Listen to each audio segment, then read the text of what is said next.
for the United States seeing itself losing its place as Africa's preferred trading partner. Is there any justification for maintaining an organization that aims to serve but falls short of doing so?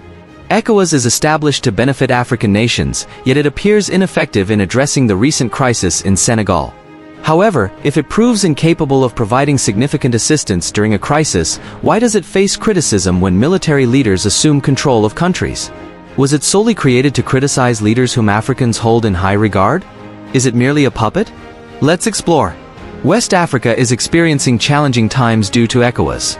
Things are not progressing as smoothly as expected. However, what is the present state of political unity and stability in West Africa? Currently, West Africa is undergoing a crucial phase in its political history, characterized by a series of developments that have cast doubt on the region's unity and stability. One significant event drawing international attention is the urgent meeting of West African ministers in Nigeria. The meeting was convened to address the announcements made by military leaders in Burkina Faso, Mali, and Niger regarding their intention to withdraw from the Economic Community of West African States, ECOWAS. This unexpected turn of events has raised concerns about the region's ability to maintain a cohesive political front. Additionally, the postponement of recent elections has also contributed to escalating conflicts in the region. So, how has Senegal's recent decision to postpone its presidential election affected the political dynamics of the region? Senegal, traditionally seen as a stronghold of democracy in West Africa, has added complexity to the political landscape of the region. The president's decision to delay the presidential election scheduled for February 25 has sparked protests from opposition groups and civil society. This move challenges the stability and political unity that has long characterized Senegal and, by extension, the broader African region. The recent events in Senegal have brought attention to the delicate balance between democratic principles and potential internal discord. ECOWAS, originally designed to promote economic cooperation and political solidarity among member states, now grapples with a dual crisis. On one hand, there is the challenge of addressing concerns raised by military withdrawals in Burkina Faso, Mali, and Niger. On the other hand, the organization must confront internal tensions sparked by political decisions within its member states, as exemplified by the postponement of elections in Senegal. The effectiveness of ECOWAS in dealing with these challenges raises questions about its role in maintaining stability and upholding democratic values. Does the decision to postpone the election in Senegal reflect broader issues in West Africa's democratic governance? The choice to delay the election until December 15, amidst opposition protests, has implications for democratic norms and the functioning of political institutions within the region. The expulsion of opposition members from the National Assembly further complicates the situation, challenging the perception of Senegal as a stable democracy. These events necessitate a reassessment of the institutional foundation of the country's political framework and raise concerns about the state of democratic governance in West Africa. Why does the rising tide of military takeovers in West Africa affect the region's political stability? West Africa has witnessed an upsurge in military takeovers since 2020, presenting a significant challenge to political stability in the region. The events in Burkina Faso, Mali, and Niger, where military leaders have announced their intentions to withdraw from ECOWAS, highlight the fragility of democratic governance. The rise of military regimes poses a threat to the cooperative foundations that have historically characterized the region. The current situation demands a united front from ECOWAS member states to safeguard constitutional governance and counteract the trend of military interventions. Thus, the expulsion of opposition members in Senegal has an impact on democratic norms in the region. The removal of opposition voices from the National Assembly raises questions about broader democratic norms within West Africa. The decision to suppress political dissent challenges the inclusivity and diversity necessary for a thriving democracy. It reflects a larger trend of stifling political opposition, further complicating democratic governance in the region and raising concerns about political pluralism. What role does ECOWAS play in influencing political developments and maintaining stability in West Africa? Is it failing? Traditionally viewed as a regional force capable of influencing political developments and maintaining stability, ECOWAS is currently faced with a crisis. The challenges posed by military withdrawals and internal political tensions test the organization's effectiveness in addressing international challenges to democratic governance. The events in Senegal serve as a microcosm of these broader issues, prompting a critical examination of ECOWAS's role in upholding democratic values and its ability to navigate the complex political dynamics within the region. It appears that West Africa is facing a seemingly unsolvable problem. Moving on to the meeting between West African ministers, why did the meeting face additional crises upon arrival in Abuja?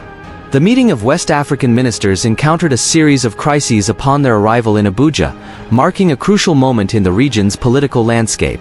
The primary catalyst for these challenges was the unexpected and controversial decision by Senegal's president to postpone the presidential election scheduled for February 25. This unforeseen development injected a sense of urgency and discord into the already complex discussions among the ministers. Senegal, historically seen as one of West Africa's resilient democracies, found itself at the center of a storm as the president's announcement to delay the election raised concerns both domestically and within the regional community. The postponement decision came as a shock, disrupting the initial agenda of the ministerial meeting, which was convened to address the recent announcements by military leaders in Burkina Faso, Mali, and Niger regarding their intention to withdraw from the Economic Community of West African States, ECOWAS. Initially gathering to navigate the delicate situation of military withdrawals, the ministers were now compelled to address the internal democratic processes within one of their member states. This unexpected twist further strained the region's political unity and stability as the ministers grappled with the need to reconcile divergent views within ECOWAS regarding the postponement. The decision to delay the election in Senegal had far-reaching consequences, triggering a ripple effect of reactions. Opposition parties and civil society in Senegal immediately protested the move, arguing that it undermined the democratic process and raised questions about the government's commitment to upholding constitutional governance. This internal disagreement in Senegal, a country previously seen as a beacon of political stability, added complexity to the broader regional dynamics. Moreover, the postponement in Senegal resonated beyond its borders, raising concerns throughout West Africa. The ministers faced the challenge of addressing the immediate implications of Senegal's decisions and the potential ramifications for the entire region. The postponement threatened the perception of West Africa as a region characterized by democratic governance, a perception already strained due to recent military takeovers in Burkina Faso, Mali, and Niger. The crisis in Abuja, sparked by President Macky Sall's decision and the expulsion of opposition members from the National Assembly, exacerbated internal tensions within Senegal. The decision by parliamentary supporters of the president to postpone the polls until December 15 resulted in widespread protests, underscoring the vulnerability of democratic institutions in the face of political actions. The additional crisis in Abuja also shed light on the broader challenge ECOWAS faces in maintaining a unified front against the rise of military regimes across West Africa. While the initial purpose of the meeting was to address military withdrawals, the situation in Senegal revealed various aspects of the region's struggle with political stability and democratic governance. The ministers were compelled to address the immediate crisis while grappling with the overarching question of fostering a cohesive and resilient political unity within ECOWAS. Has ECOWAS encountered difficulties in taking action? Did military takeovers weaken ECOWAS? ECOWAS encounters challenges in its endeavors to counter military takeovers and uphold constitutional governance within the region. The evolving political landscape, historical legacies, and internal dynamics of member states contribute to the complexity of these challenges. One of the primary obstacles stems from the historical context of military interventions in West Africa. The region has experienced periodic coups and military takeovers that, on occasions, have disrupted democratic processes and stability in member states. The military regimes often justify their actions by portraying ECOWAS as an overbearing external influence, particularly influenced by former colonial powers like France. However, is this blame entirely justified? On many occasions, ECOWAS has demonstrated itself to be influenced by external pressures, which weakens its control in the region. As more nations become aware of ECOWAS being a puppet, the perception of the regional bloc as an unwelcome external force resonates with sections of the population. This creates a complex dynamic where military leaders gain domestic support by presenting ECOWAS interventions as external interference. The case of Mali serves as a prime example, as the military regime in Mali strengthened its domestic support by depicting ECOWAS as meddling neighbors under the influence of France, painting the regional bloc in a negative light. Such perceptions undermine ECOWAS's ability to effectively counter military takeovers. Economic sanctions, often employed by ECOWAS to pressure military regimes, present another set of challenges. While sanctions aim to exert economic pressure and encourage a return to constitutional governance, they can have counterproductive effects on the general population. In the cases of Mali and Niger, the severe economic sanctions imposed by ECOWAS led to hardships for citizens, including soaring prices, strained government finances, and the risk of compromised salary payments. Paradoxically, these measures can fuel popular resentment and temporarily strengthen support for the military regimes. Diplomatic efforts, particularly mediation led by countries with amicable ties to the military regimes, such as Togo, offer potential solutions. However, achieving consensus among diverse stakeholders remains challenging. Rumors of potential breakthroughs and draft agreements often give way to disappointments, as demonstrated by Niger's abrupt withdrawal from ECOWAS, casting doubt on the efficacy of diplomatic intentions in maintaining regional stability. A critical aspect of ECOWAS's challenges is the perceived inconsistency in its response to different governance challenges. While the regional body takes a strong stance against military takeovers, critics argue that it remains silent or ineffective when elected civilian leaders orchestrate constitutional coups by manipulating or extending their terms in office.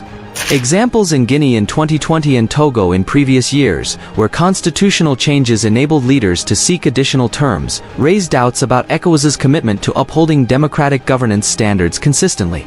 The organization faces accusations of hypocrisy and double standards, creating a credibility gap that undermines its moral authority and diminishes its ability to rally public support for initiatives aimed at reinstating democratic governance.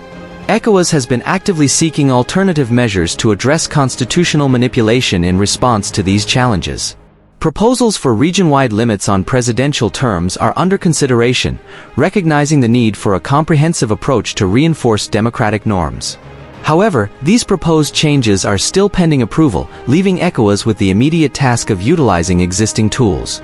Peer group pressure within the West African regional political culture remains one of the most potent instruments at ECOWAS's disposal. Recent events in Liberia, where President George demonstrated a peaceful transition of power by conceding defeat, exemplify the positive outcomes that can arise from peer pressure within the region.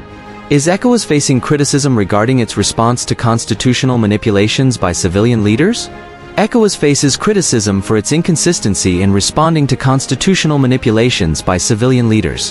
While the organization takes a firm stand against military takeovers, instances in Guinea, Togo, and Benin raise questions about its effectiveness in upholding democratic governance standards. The criticism directed at ECOWAS arises from its perceived inconsistent approach to dealing with constitutional manipulation by civilian leaders. The organization has been outspoken in condemning military takeovers and emphasizing the importance of upholding democratic principles. However, instances in countries like Guinea, Togo, and Benin have underscored a disparity in ECOWAS's response to similar challenges posed by civilian leaders. Guinea, Togo, and Benin serve as notable examples where ECOWAS's handling of constitutional manipulations by civilian leaders has come under scrutiny. President Alpha Condé's controversial bid for a third term in Guinea sparked protests and raised questions about the organization's ability to address democratic backsliding. Togo and Benin encountered issues related to alterations in electoral laws, which restricted political competition and raised concerns about the erosion of democratic norms. While ECOWAS has consistently condemned military takeovers and imposed sanctions on countries like Burkina Faso, Mali, and Niger, its response to constitutional manipulations by civilian leaders has been less forceful. The approach of the organization raises inquiries about its dedication to upholding democratic governance and enforcing its standards across member states. What factors contribute to the inconsistency in ECOWAS's response? Several factors contribute to the perceived inconsistency in ECOWAS's response to constitutional manipulations by civilian leaders. One factor is the geopolitical dynamics within the organization, as some member states maintain closer ties with leaders facing allegations of democratic erosion. Additionally, the lack of a unified approach among member states weakens ECOWAS's collective stance against constitutional manipulations. Has ECOWAS taken any steps to address the criticisms and strengthen its response to constitutional manipulations? In response to criticism, ECOWAS has taken steps to address the challenges posed by constitutional manipulations. The organization has initiated diplomatic efforts, engaging in dialogue with member states to encourage adherence to democratic principles. However, the effectiveness of these measures remains a subject of debate, with critics advocating for more decisive actions to ensure a consistent and robust response. But has ECOWAS even expressed any opinion or taken action regarding the decision to postpone elections? ECOWAS has maintained a noticeable silence and refrained from expressing any opinion or taking a stance on the president's decision to postpone Senegal's election. This reserved response from the regional organization raises questions about the extent of ECOWAS's influence and its capacity to effectively intervene in situations that threaten democratic norms. The significance of ECOWAS's decision to withhold commentary lies in its implications for the organization's role in promoting peace and stability. The postponement of elections in Senegal triggered protests and civil unrest, highlighting the potential for internal discord. ECOWAS, traditionally seen as a regional force capable of influencing political developments, refraining from any substantial response indicates limitations in its ability to address and mitigate the consequences of political decisions made by member states. The organization's withdrawal from actively engaging in the situation in Senegal, especially during the riots, underscores the challenges and complexities inherent in its role. While ECOWAS is designed to foster economic cooperation and political solidarity among its member states, the organization's response to the president's decision showcases the limitations in its capacity to enforce its principles and maintain stability in the face of internal challenges. The silence from ECOWAS raises broader questions about its effectiveness in upholding democratic values and addressing issues that may compromise political stability within the region. The reluctance to intervene or take a clear position after the riots suggests a certain level of helplessness or unwillingness to confront political decisions that could potentially undermine the democratic ideals that ECOWAS aims to uphold. ECOWAS is facing a failure. So what are the potential consequences if ECOWAS fails to uphold fundamental constitutional principles in the case of Senegal's postponed election? The potential consequences of ECOWAS failing to uphold fundamental constitutional principles in the case of Senegal's postponed election are extensive. They could have profound implications for the country and the broader West African region. The integrity and credibility of ECOWAS as a regional governing body are at stake, and the fallout from such a failure could manifest in several dimensions. First and foremost, the failure to address and rectify the postponement of Senegal's election based on constitutional principles may significantly erode democratic values and processes within the country. Senegal, historically known for its political stability and commitment to democratic governance, could experience a decline in public trust and confidence in its democratic institutions. This erosion of trust could lead to an increase in social unrest and a potential loss of faith in the democratic system among the Senegalese population. Internationally, the repercussions will not be limited to Senegal alone. ECOWAS, as a regional body tasked with promoting peace, stability, and democratic governance, would face a severe blow to its credibility. The international community, particularly other African nations and global democratic institutions, would likely view ECOWAS skeptically if it fails to effectively address a deviation from constitutional principles within one of its member states. The consequences could extend to the broader West African region, influencing the perception of ECOWAS as an effective guardian of democratic norms. Other member states might question the organization's ability to uphold its principles, potentially undermining the cohesiveness and collective strength of the regional bloc. This, in turn, could create a ripple effect with implications for regional stability, cooperation, and the resolution of future political crises. Furthermore, Senegal's postponed election is not just a domestic matter. It has international dimensions. If ECOWAS fails to ensure adherence to constitutional principles, it may be seen as endorsing or tolerating actions that deviate from democratic norms. This could encourage leaders and other member states to similarly manipulate constitutional processes, leading to a precedent of impunity that threatens the very foundations of democratic governance across the region. The potential for a broader legitimacy crisis looms large. ECOWAS derives its authority from the collective trust placed in it by member states and their citizens. If the organization is perceived as unable or unwilling to intervene effectively in cases where democratic principles are compromised, its moral authority and legitimacy as a regional governance body may be questioned. This crisis of legitimacy could hinder ECOWAS's ability to gather public support for future initiatives and interventions. Internationally, the failure to address Senegal's election postponement may invite criticism from democratic institutions, human rights organizations, and foreign governments. This could lead to diplomatic strains affecting the standing of ECOWAS on the global stage. The U.S. Senate Foreign Relations Committee's criticism of Senegal's President Macky Sall steering the country towards dictatorship indicates the potential scrutiny that ECOWAS might face on the international front. In the long term, failing to uphold fundamental constitutional principles in Senegal could set a precedent for other West African nations. Leaders may feel encouraged to manipulate democratic processes, undermine constitutional norms, and extend their terms in office without fear of significant regional repercussions. This could contribute to a wider pattern of democratic regression within the region, posing a direct threat to the progress made in democratic governance over the years. Does this crisis expose ECOWAS? Are there external forces exerting control over ECOWAS? Should nations make efforts to dissolve this organization? Share your thoughts in the comment section. What is the purpose of maintaining an organization that fails to fulfill its service? We have reached the end of the video. Don't forget to like the video, subscribe to our channel, and share our videos to spread awareness to other individuals and allow them to share their own perspectives. Thank you for watching.